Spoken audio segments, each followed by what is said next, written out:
What you think of Trump telling Mark Zuckerberg to go on Rogan and tear down Apple and Apple? Allegedly, he told him. Allegedly, let's show this clip. Let's show the clip if we can.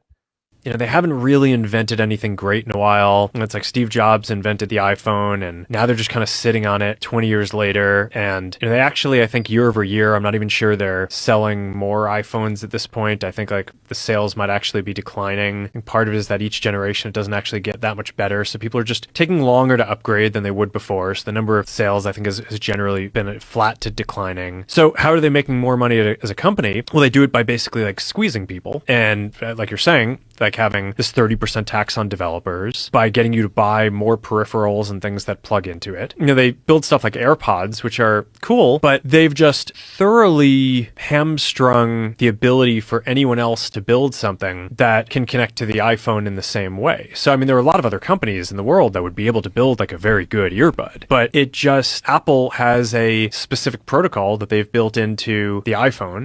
Okay. So, in that clip, you see that Mark Zuckerberg has some choice words for Apple's innovation or lack thereof. So, I mean, stuff that, you know, is not new. You know, you've talked about this a variety of different times over the last couple of years. But Apple stock has outperformed a lot of stocks. It's done the inverse. For sure. And Meta stock has done well as well.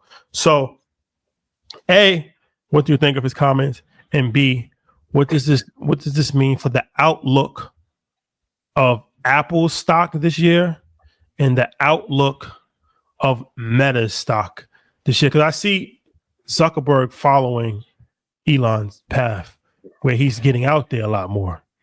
And he needed celebrity CEO index. He needed that. Celebrity CEO. Yeah, we talked about it in terms of him getting out there more, being a likable figure. This is interesting, but I think what he's saying, there's merit to it, which makes it a little bit different, right? When he's talking about the lack of innovation, when he's talking about the 30% charge that they're putting on it, the fact that they're trying to charge you more for the same products that you used to have by just changing the adapters. We know all those things to be true.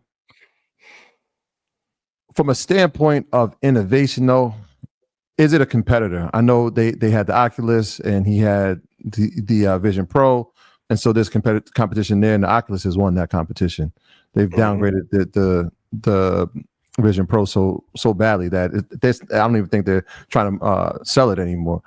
But to challenge a company that has a stronghold in a brand that is, I mean, it has an ironclad, and it has been for 20 years.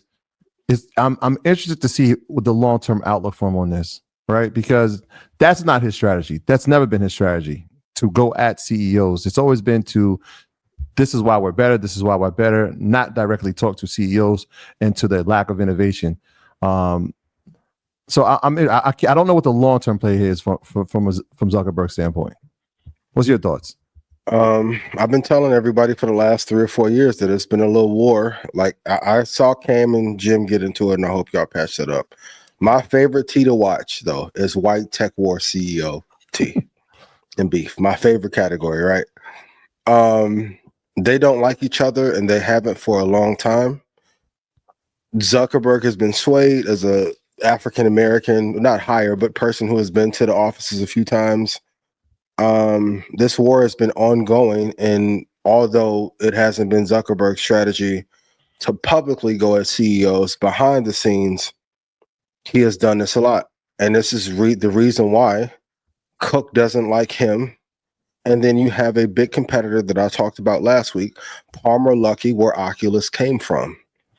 There's a 20v1 going on with Zuck, and he had to run to Trump and Elon for allies. But to his point about Apple, as soon as this clip went out, I said, damn, did I send Zuckerberg a text? Because this sounds like a lot of things I have been saying the last 3 or 4 years. And for those of you like, well, Apple moat an ecosystem. I had an Apple II at my grandma's house on Guthrie Street in East Chicago, Indiana. I got the first iPhone in 2007. Trust me, I've been in this ecosystem a lot longer than most people have. They are lacking innovation.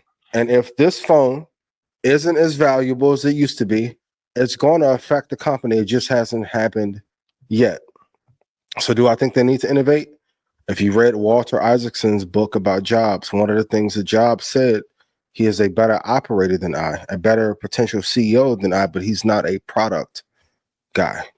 They need a product guy in that space to help innovate with it. He's operated the company at the highest level and took it to heights the Jobs could not get it to, and took away the volatility. The innovation has been lacking. If you look at any Android phone in the last 8 years, shout out to my guy Drew, like the features we're just not getting. They had them features 5 years ago. So innovation is needed. But will both stocks do well? Both are going to be on fire. Like the reason why he started to make his rounds after they killed him on Capitol Hill, the rebrand has been amazing. There's an index and a higher return upon like celebrity CEOs. Oh, for the record, I never want y'all to say nothing to Rashad about drip when Jensen had on a $62,000 alligator jacket. It was hard too. CES. I don't want to hear nothing about no pajamas and no buffs. The boy had on a $70,000 jacket with a bad presentation. It was bad. Hey, I'm glad you said that. It took a water break, all that. Come on. Yeah. So will Meta stock go up? Yes. Meta will do incredibly well. Will Apple do well? Yes. And for every entrepreneur and for every company that I invest in, I always say, what's the thing that can kill this company? So This not being better could do it. that's the and we've been saying this for about 2 years now about the declining iPhone sales, and he alluded to it. I mean, it's interesting, right? You're listening to Zuckerberg, who obviously is a leader in the tech space, talking about the things that we've said here on Market Mondays about the lack of innovation, the decline of the iPhone sales. I think when I think Apple and Meta, I think hardware, I think software. Right, from a hardware standpoint, Meta is trying to, the Oculus is that hardware product. Obviously, they have Facebook, they have WhatsApp, they have Instagram, they have that infrastructure. Acquired, no innovation though. Right, exactly. Right, see what I'm saying? But they have the software, whereas Apple, it is the hardware that is the selling point. No, iOS. The one thing I will say, I don't like what they did to the photo album because whatever. Trash. But the iOS is hardware and software. They were the first company. Yeah, I'm going there. So like, if you look at now the profit margins, right? Like, yes, the phone makes up 50% of revenue, but is the new turn, and it hasn't rolled out properly, but the AI, right? The Apple Intelligence. If they don't get this right, how far back are we set? Because we're going on a year from the Vision Pro, and that wasn't the product, right? A dud, and I said as soon as they launched it, wrong. Great. The actual product is good. The innovation for it, they haven't done anything for it. They haven't done anything for it. No, I have it. They haven't done anything. No one to build on it. Yeah, there's nothing for it. So it's like now it's a dead product. Is the artificial intelligence or the Apple Intelligence the software piece that now says, all right, we don't need to sell more phones. If we can get this right, this Apple Intelligence, we'll put it inside of our products, we'll put it inside the hardware, and now more people want it. I feel like that's what they're banking on, but it just hasn't been rolled out correctly. And if it doesn't pan out, then what's next? Tim Cook will need to step down. Okay. I'm going to say it right now. Tim Cook would, Tim Cook would need the stock is at all-time highs. It won't stay there. I've been invested in this company since 2010. I've had an Apple II. That was when Method Man to Cal was out. What color was it? Gray.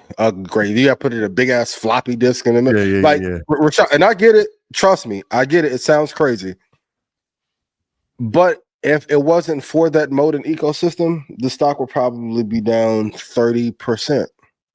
Innovation won't last forever. And I predicted 4 years ago, about 2034, Tim Cook will be out of there. So I think he would be better served as chairman. The tough part is that's a hard seat to fill.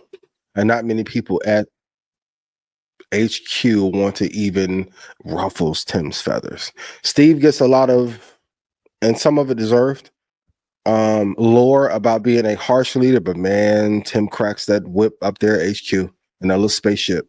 Yeah. I think they need a product guy or gal, or however they identify, to come lead the charge and make this better. And for everyone who said there's nothing else you can do with a phone, that's not true. Go look at Huawei. A couple of phones in China that look amazing. They're at a fast clip. So there's got to be a harsh emphasis on the 16 and 17. If we're seeing sales decline, and if this is the thing that's supposed to have people, it's like when your product is too good, people don't get more of the product. They'll just say, I'll keep this one. Up until like the 13, you saw that life cycle. Oh, it's a new phone. We got to get a new phone. We got to get have to get it. Around the 11, it was like Apple enthusiasts who are like, I'm gonna wait 2 life cycles to get a phone. Well, I mean, I think the part that he made is fault. They still have market dominance in America. Yeah, I'm not saying that for the sure. The need for buying a new phone is never gonna be like how it was before. It's never gonna be like, yo, I gotta get, because we also are used to it. Familiarity leads to complacency. So people are just comfortable. Like, it's the camera gonna make that big of a difference in my life, because it's like, you gotta transfer your information, and just the hassle of going through that and getting a new lease for the phone. It's not even. It's like, I could just manage with the phone. So unless they go and continue to send bugs, they got sued for that. So you can't make somebody buy a new phone, but they do still have market dominance. That's helpful for sure. And I'm not. Yeah, they're winning one side of the war, but they're not going to be able to have people continue to buy new phones for no reason. And that's going to hurt the bottom line. For sure. And if they need more people who are going to, I think the iOS and the software is amazing. The hardware is the part where it's not much innovation. Like you said, like, I don't need a upgrade of 2 megapixels, and they've done great there. Just the branding of the phone has not been as good as it used to be. And whenever a company's at the top, like, and maybe as entrepreneurs you feel like this, whenever I do something and it's like groundbreaking, I'm like, fuck, what's next? They've gotten comfortable for 5 years in making marginal, even the Apple Intelligence thing, they've missed out on that wave. They missed out on the crypto wave. They have to do a hologram. But it got to be something so completely different where FaceTime is the actual hologram. Like that now I need to get it has to be that moment. FaceTime session. And we're just speaking about the phone, right? Because that's 50% of revenue. But I mean, are you buying a new iPad? The iPad that I have works fine. Are you buying a new MacBook? Yeah, I got my iPad 3 years ago. Are we buying new earbuds? Yo, the ones I got the noise cancellation. How much more noise can I cancel? I'm good. Well, listen, if he make a hologram and I can see my baby pop out in 3D, woo.